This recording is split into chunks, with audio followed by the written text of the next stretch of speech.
Magandang araw po sa inyong lahat. Ako po si Leo at nanonood kayo ng News Unfiltered. Okay, salamat guys sa panonood.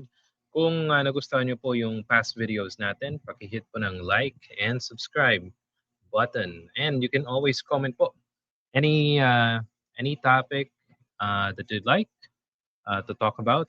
Pwede niyo pong i-comment sa ating comment section. Now, pag-uusapan natin 'tong pinakamatalino, siguro ito na po yung pinakamatalinong comment ni Sara Duterte sa mga mahahalagang issue sa ating bansa. Okay, at by the way po, itong video na ito ay mapapanood nyo July 30, 2026. So, let's talk about itong sinabi ni Sara Duterte. Kaya bago natin umpisahan guys, ngayong ah, buwan po ng July ay nasa ibang bansa si Sara Duterte, ay nasa dahig po siya. Kung napapanood niyo po sa screen niyo, ito po ang detention center ng ICC. Okay? At itong si Sara Duterte, habang nasa ibang bansa siya, ay merong pong impeachment trial against her sa mga anomalya na nangyari sa kanyang opisina at nung DepEd secretary siya. Okay? Now, kung natatandaan nyo, si President Bongbong Marcos, so si Marcos ay nag-SONA noong July 27, 2026 at sinabi po ang isa sa mga magiging ah, parang investment natin in the future, itong tax silica. Okay, you heard it right po. Tax silica. Yung sinabi ni Marcos na ah, magbibigay po ng mga trabaho, economic earnings sa Pilipinas. Now, itong si Sara Duterte ay ah, tinanong po ng mga kanyang mga taga-suporta dito sa Dahig at sin ah, ah, tinanong kung alam niya ba yung Pax Silica. Guys, dito talaga makikita mo yung talino, ang galing talaga ni Sara Duterte. Kaya mapapabilib lahat ng Pilipino yung sinabi niya. Sige, play natin guys. Ah, it's either matatawa ka o talagang wala na. Sige, play natin para at least malaman ng manonood whether DDS ka, loyalista ka, pinklawan, o walang political color. Ito po ang magiging presidente kung manalo. Pakinggan po nyo ng mabuti. About sa Paxilica na balak po itayo sa Pilipinas. Ano na? Paxili? Paxilica. Yung Paxilica. Paxilica. Ba? Op. Parang mali yung narinig ko. So, balik natin guys. Balik. Okay, balik. Any thought po about sa Paxilica na balak po itayo sa Pilipinas? Ano na? Paxili? Paxilica. Yung Paxilica. Dalawa yung nagtatanong, yung isang babae sa lalaki. Si lalaki, yan yun si Alvin, yung mga DDS vlogger ni Sara doon sa Dahig. At mismo yung so mukhang hindi narinig ni Sara nung una. Pero nung inulit, ito yung sagot niya. Paxilica. Is it Faxilic? Tawang-tawa ako nung nakita ko to guys. Sige, play natin the rest. Imagine, nanonood ba talaga ng news itong si Sara Duterte o meron talagang siyang alalay na nagsasabi ko ng mga nangyayari sa bansa? Parang clueless, no? Sige. Hindi, ma'am. Paxilica. Kita mo yung itsura niya? Parang, ha? Ano yun? Clueless? By the way, kung mananalo po itong tao na ito bilang presidente, ano kayang kalalabasan ng Pilipinas? Magandang tanong, no? Ano kaya? magiging the #1 country in the world? Grabe, no? Grabe yung intelligence ni Sarah. Do you know anything about that? Wala Mario? ako. I cannot. Do you know anything? No idea. Wow. Imagine niyo na ano na to, yung Paxilica po ay nagiging hot topic, I think more than a month na.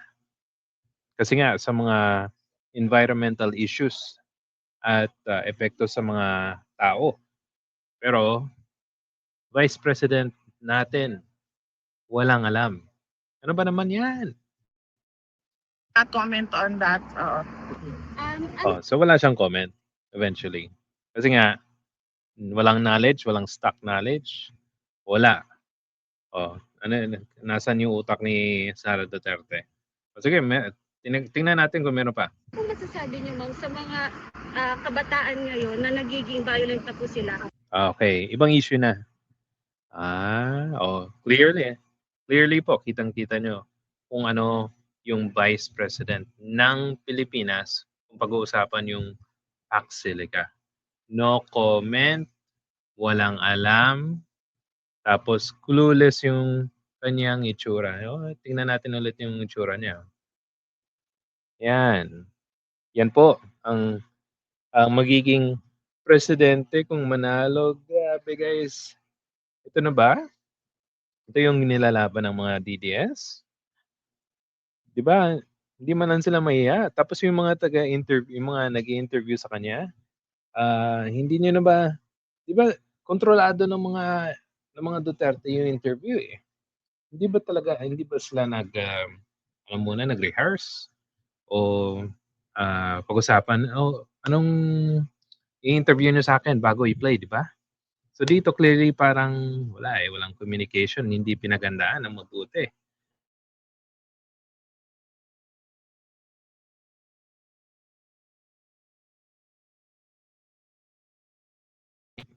Dahil sa clueless, walang idea, wala talaga in terms of Paxilica itong si Sara Duterte. Sinabi niya pang Pax, censored Okay, now, ikumpara natin sa isang leader. Anong say niya about Paxilica? Kasi nga, di ba, si Sara Duterte, sinabi niya na tatakbo siyang bilang presidente. Now, let's take a look si Senator Risa Hontiveros. Ayon sa kanya, dapat yung layunin niyon ay alinsunod sa pambansang interes. Kailangan natin pag-aralan mabuti dahil malaki siyang foreign direct investment. Ang isang prinsipyo kasi na hinahawakan ko sa pag-consider dyan ay capital with purpose at pambansang interes sa usapin na ating kalikasan. Diba? Kasi maapektuhan po yung kalikasan. Environment, water resources natin. So sa halimbawa ng digital security at sovereignty natin, dahil halos wala po tayong sapat na mga batas para dyan. So kailangan pag-usapan mga community leaders doon sa lugar na yon, sa New Tarlac,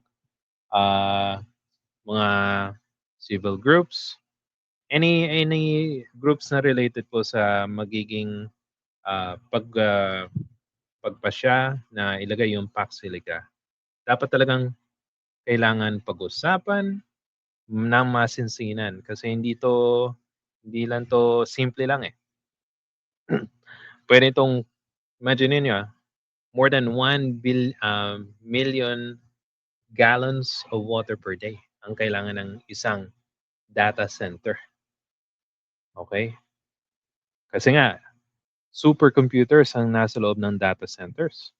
So, kailangan ng tubig para ma-cool down yung mga computers na yun.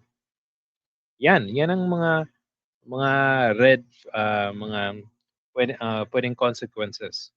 Mawala ng tubig, yung mga magsasaka, mawala ng lupa, na misplace yung mga kababayan nating mga AITA, and so on. So kitang-kita nyo kung sino yung mayroong alam kaysa sa clueless lang. Okay? Okay, yan ang topic natin sa first part. Okay, so clearly, ewan ko ba? Nag-aaral ba to si Sara Duterte? But anyway, let's talk about sinabi ni Sara Duterte, uh, I can hire a gunman. Ito nakita ko lang po sa Impact Leadership. So, itong si Sara Duterte ay pumunta sa DDS rally sa Daheg, July 29, 2026. Okay? At meron siyang sinabi, sabi niya dito, I have a husband. My husband has a mistress. I can hire a gunman for 5,000 to kill the mistress. That is how, for 5,000, that is how bad gun violence in the Philippines is. And that is, again, yes, EGK.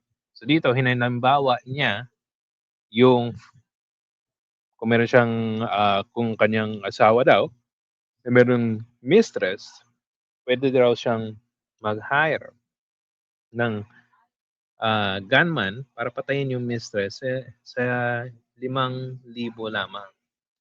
Itong paghalimbawa po ay hindi kaaya-aya sa mga kabataan at sa mga Pilipinos na sumusuporta sa kanya. Kasi imagine niyo paano niya nalaman na pwede kang mang-hire ng gunman? Alam niya ba based on her knowledge na pwede niyang gawin yan? O sa mga alam niya lang? Okay? But guys, let's take a look directly doon sa source mismo. Kasi baka sabihin nila, out of context, hindi na kuha ng buong konteksto, blah, blah, blah. Ito, hinahanap ko talaga kung sino nag-post ng video. Okay. Ang pangalan niya, si Paolo Lino Caliano Te. Okay. At dito nakita ko talaga kung paano magalimbawa si Sara Duterte at hindi siya talagang marunong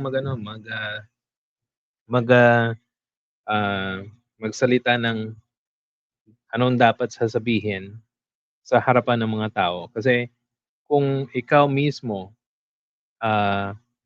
marunong kang magsalita in front of the lot of people, kailangan mong piliin yung mga words na sasabihin mo.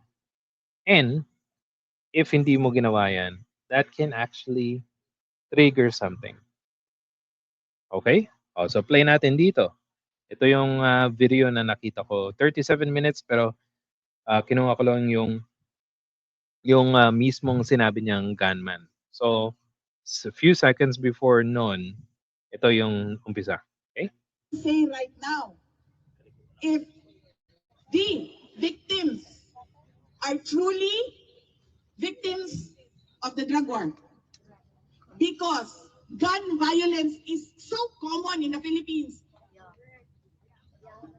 I have a husband. My husband has a mistress. I can hire a gunman for 5,000 pesos to kill the mistress. That is how, for 5,000 pesos, that is how bad gun violence in the Philippines is. And that is, again, yes, EJK. Oh, yun. Yun ang sinabi niya when it comes to I can hire a gunman to kill the mistress.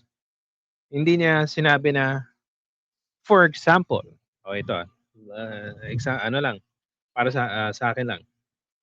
Pwedeng sabihin ni Sarah na, okay, for example, if my husband has a mistress, I can hire a gunman to kill the mistress.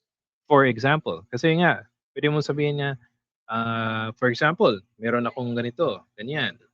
Pero hindi totoo. So, yung kanyang bunganga, dire-diretso, na clearly, it can send a strong message na she can actually do this. Pwede siyang mag-hire ng gunman para pumatay ng tao. At that can clearly send a message to the people or to the impeachment court na, ay, pwede palang gawin to ni Sara Duterte na mag-hire ng assassin, ng gunman para pumatay ng tao. Kaya nga, nung ah, nag, ah, lumabas talaga yung tunay na Sara Duterte noong November 2024. Okay? So that means, meron talaga siyang kapasidad na mag-hire ng gunman para patayin yung presidente, yung first lady, at si Martin Romualdez. Okay? By the way, ano pang the rest? Play natin. So how can you say that all your listed victims, all your listed complainants, Dito actually pinag-usapan po nila yung sa ICC at naghahalimbawa siya. Pero again guys, hindi po magandang halimbawa yung sinabi niya. Okay? Clearly, matagal na tong si Sara Duterte bilang tao dito sa lupa. At nakakasalumuhan niya iba't ibang tao. Pero hanggang ngayon, hindi pa rin siya marunong mag-construct ng maayos na sentence. So, pag ganito ang isang magiging presidente, pumunta siya ng iba't ibang um, bansa at kumausap sa mga leader, kailangan niya siguro ng isang translator, 'di ba? Kasi nga kung hindi, mapapahiya lang siya. Mapapahiya siya at ang mga Pilipinong nagmamahal sa kanya ng mga DDS. So pili-pili po tayo ng magiging presidente. Pag ito ang naging presidente, ikakahiya, magiging kahihiyan ang Pilipinas. Okay? So, yun na po guys for today. Salamat po sa mga manunood ng ating video for today. At kung nagustuhan niyo po ang ating video, paki-hit po ng like and subscribe button. And if you have comments and suggestion po, paki-hit po ng paki-type po sa comment section natin. Alright? So, salamat po. Thank you. And I'll see you po sa susunod na video. Ako po si Leo. And this is News Unfiltered. Salamat. And God bless.